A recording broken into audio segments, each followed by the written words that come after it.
नमस्कार. स्वादिष्ट रेसिपीजमध्ये आज आपण बनवणार आहोत अतिशय मऊसूत तरीही दाणेदार असा आंब्याचा शिरा.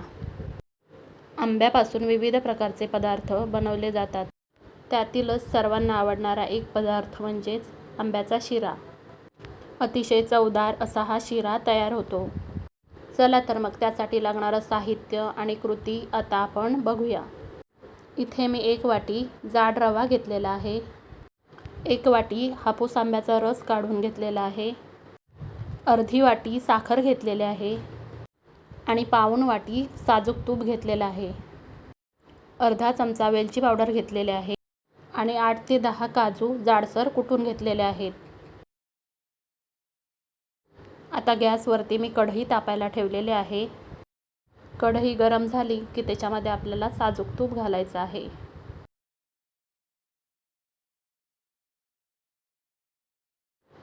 आता तूप आपल्याला थोडं गरम करून घ्यायचं आहे. एकदम कडकडीत गरम करायचं नाही. आता या तुपामध्ये आपल्याला जो रवा घेतला होता तो घालायचा आहे. आता गुलाबी रंगावर हा रवा आपल्याला व्यवस्थित खमंग असा परतून घ्यायचा आहे. रवा तुपामध्ये खमंग भाजून घेतला की मग शिऱ्याची चव खूप छान लागते. तुम्हाला शिरा जर जास्त मऊसूत हवा असेल तर तुम्ही या ठिकाणी बारीक रवासुद्धा वापरू शकता. रवा जर व्यवस्थित भाजला गेला नाही तर मग शिरा चिकट होतो. त्यामुळे मंद गॅसवरती हा रवा आपल्याला व्यवस्थित भाजून घ्यायचा आहे.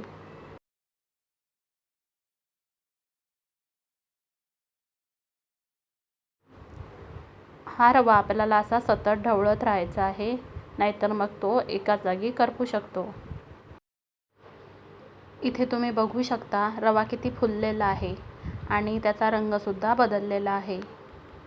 आता जे जाडसर काजू वाटून घेतले होते ते आता आपल्याला या रव्यामध्ये घालायचे आहेत. म्हणजे मग रव्यासोबत काजूही व्यवस्थित खमंग असे भाजले जातील आणि त्यांची खूप छान चव शिऱ्यामध्ये येईल.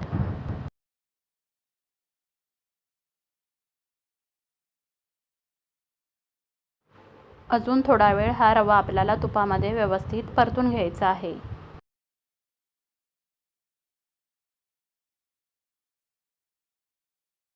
इथे तुम्ही बघू शकता आपला रवा व्यवस्थित भाजलेला आहे आणि त्याचा रंगसुद्धा बदललेला आहे. आता या रव्यामध्ये मी 2 वाट्या गरम केलेलं दूध घालणार आहे. एरवी आपण शिरा करत असताना 1 वाटी जर रवा घेतला तर 3 वाट्या दूध वापरतो. इथे मी 1 वाटी आंब्याचा रस घेतलेला आहे, त्यामुळे मी इथे 2 वाट्या दूध वापरलेलं आहे.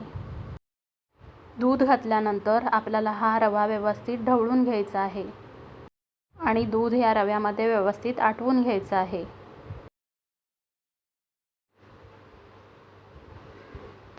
आता या कढईवरती झाकण ठेवायचं आहे आणि मंद गॅसवर 2 ते 3 मिनिटे हा रवा व्यवस्थित शिजवून घ्यायचा आहे. आता झाकण काढून बघूया. आता रवा व्यवस्थित शिजलेला आहे. झाकण काढल्यानंतर शिरा आपल्याला तळापासून व्यवस्थित ढवळून घ्यायचा आहे. आता याच्यामध्ये मी अर्धी वाटी साखर घालणार आहे. साखरेचं प्रमाण तुम्ही तुमच्या आवडीनुसार कमी जास्त करू शकता. आंबा कितपत गोड आहे त्या हिशोबाने तुम्ही साखरेचं प्रमाण कमी जास्त करू शकता. इथे मी आंबा वापरलेला आहे, तो व्यवस्थित गोड आहे, त्यामुळे मी इथे अर्धी वाटी साखर वापरलेली आहे. आता साखर या रव्यामध्ये व्यवस्थित मिक्स करून घ्यायची आहे.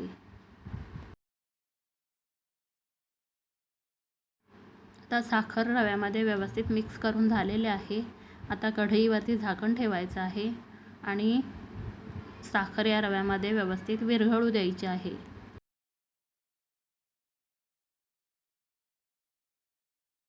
आता साखर रव्यामध्ये व्यवस्थित विरघळलेली आहे. आता झाकण काढल्यानंतर रवा आपल्याला व्यवस्थित ढवळून घ्यायचा आहे.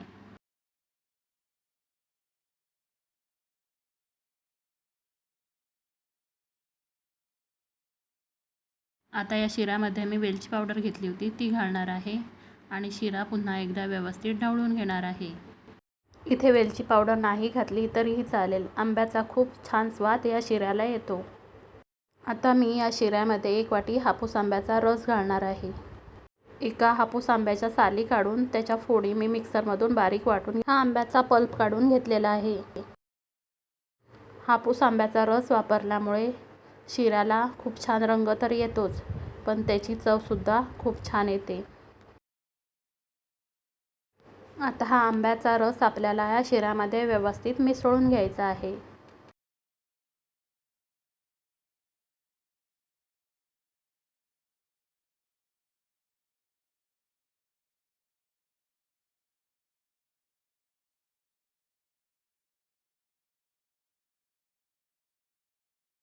आता हा आंब्याचा रस शिऱ्यामध्ये व्यवस्थित मिसळून झालेला आहे. आता याच्यावरती झाकण ठेवायचं आहे आणि एक चांगली वाफ काढून घ्यायची आहे. आता आपण झाकण काढून बघूया. इथे तुम्ही बघू शकता कडेने तूप सुटू लागलेलं आहे आणि आपला शिरा व्यवस्थित तयार झालेला आहे. तुम्ही बघू शकता किती मऊ लुसलुशीत शिरा तयार झालेला आहे आणि या शिऱ्याचा खूप छान असा दरवळ सुटलेला आहे. आता आपल्याला हा शिरा व्यवस्थित ढवळून घ्यायचा आहे आणि आता आपल्याला गॅस बंद करायचा आहे आणि आता याच्यावर झाकण ठेवून 2 मिनिटं असा झाकून ठेवायचा आहे. आता आपला मऊ लुसलुशीत आणि स्वादिष्ट असा आंब्याचा शिरा तयार झालेला आहे. हा शिरा सकाळचा किंवा संध्याकाळचा नाश्ता म्हणूनही आपण खाऊ शकतो किंवा मग अचानक पाहुणे आले तर गोडाचा पदार्थ म्हणूनही हा शिरा बनवू शकतो. जर तुम्हाला माझी ही रेसिपी आवडली असेल तर व्हिडिओला लाईक आणि चॅनलला सबस्क्राईब जरूर करा.